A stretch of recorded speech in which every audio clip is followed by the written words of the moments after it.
তুমি কে answer answer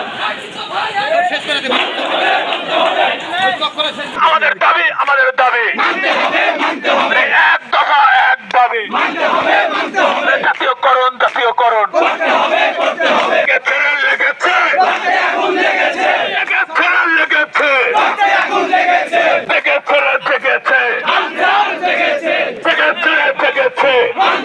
লেগেছে দেশটা তখন স্বাধীন, আমরা কেন পরাধীন দেশটা কেন স্বাধীন, আমরা কেন পরাধীন এক দফা এক দাবি মানতে হবে তুমি কে আমি কে আনসার আনসার আমাদের দাবি মানতে হবে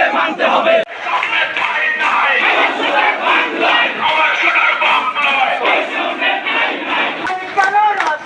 জবাব চাই লেগেছে রক্তে আগুন লেগেছে আমাদের দাবি মানতে হবে আনসাররা যে পরিমাণে কাজ করে, কিন্তু একটা জিনিস এখন পর্যন্ত অমীমাংসিত, যে আমাদের চাকরিটা কেন এখন পর্যন্ত স্থায়ী না। আমি মনে করি এটা একটা যৌক্তিক দাবি।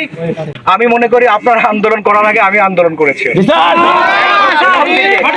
প্রথম দিকে আমি দাবি দেওয়া যখন এই বাহিনীর কেউ দাবি তোলে নাই, আমি কিন্তু এটা তুলে ধরেছিলাম এবং এটা একটা যৌক্তিক দাবি।